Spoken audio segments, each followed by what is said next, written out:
लोक सेवा आयोग द्वारा आयोजित होने वाली जो आरओ एआरओ की परीक्षा थी, उसका परिणाम अंततः घोषित कर दिया गया है। सभी सफल अभ्यर्थियों को हार्दिक शुभकामनाएं तथा मुख्य परीक्षा के लिए उज्जवल भविष्य की शुभकामनाओं के साथ मैं इस पर कुछ चर्चा करना चाहता हूं। यह रिजल्ट बहुत ही प्रतीक्षित था और कुल 338 पदों के लिए 6093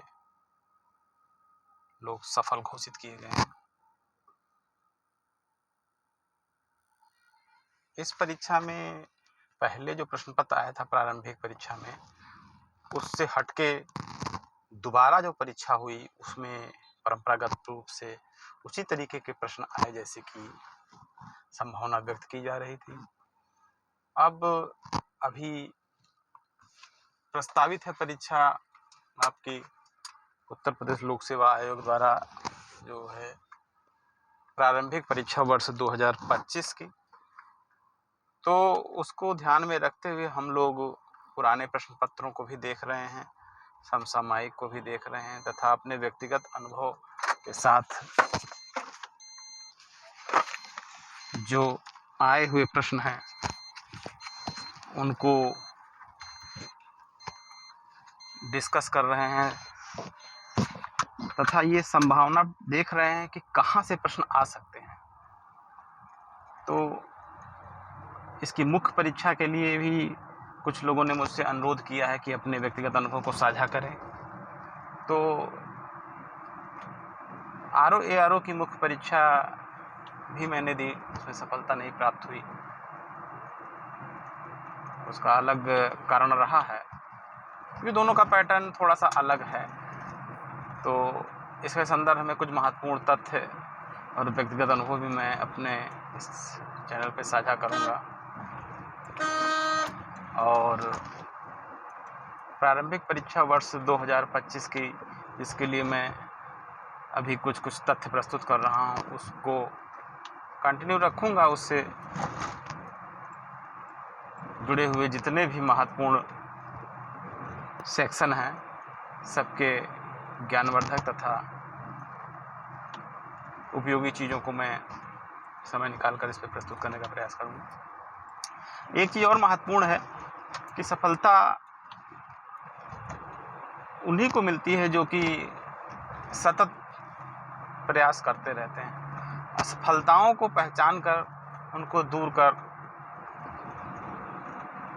परिमार्जन करके अपने आप को आगे के परीक्षा के लिए तैयार करना तथा अपने विवेक से इस चीज़ पर चिंतन करते रहना कि किस तरीके के प्रश्न आ रहे हैं। पुराने प्रश्न पत्रों को सामने रख के, पाठ्यक्रम को सामने रख के तथा समसामयिक पर आ रहे प्रश्नों की प्रकृति को देख करके आप सफलता की तरफ बढ़ सकते हैं। क्योंकि हर परीक्षा का एक पैटर्न होता है और हर लोक सेवा आयोग का अपना एक पैटर्न होता है। उस पैटर्न को बिना समझे आप सफल नहीं हो सकते। यूपीएससी का अपना पैटर्न है, यूपीपीसीएस का अपना पैटर्न है और अन्य राज्यों के जो लोक सेवा आयोग हैं उनके प्रश्न पूछने के अपने पैटर्न हैं, अपने तरीके हैं। तो इसलिए विशेषकर राज्य लोक सेवा आयोग की जो परीक्षाएं हैं, खासकर उत्तर प्रदेश राज्य लोक सेवा आयोग में, जिसमें एक तरीके से मुख्य परीक्षा में सब्जेक्ट को हटा करके 2 प्रश्न पत्र उत्तर प्रदेश के रख दिए गए हैं। अर्थात उत्तर प्रदेश के विषय वस्तु को गंभीरता से देखना होगा। उत्तर प्रदेश में घटने वाली जितनी भी महत्वपूर्ण घटनाएं हैं, चाहे वो राजनीतिक हों, चाहे भौगोलिक हों, चाहे अर्थव्यवस्था से जुड़ी हों, उन पे समसामयिक के प्रश्न कैसे आ सकते हैं, इसको देखना होगा। और यह भी अति महत्वपूर्ण विषय है कि किसी भी समय प्रारंभिक परीक्षा में 20-25 20 क्वेश्चन उत्तर प्रदेश विशेष के आ सकते हैं और अगर वो प्रश्न पत्र गलत होंगे तो परीक्षा से बाहर होने की संभावना बनी है। इस प्रकार एक बार पुनः उन सभी सफल छात्र छात्राओं को हार्दिक बधाई तथा उनकी मुख्य परीक्षा की तैयारी के लिए, मुख्य परीक्षा में सफलता के लिए शुभकामनाओं के साथ मैं इसको यहीं पर विराम देता हूँ।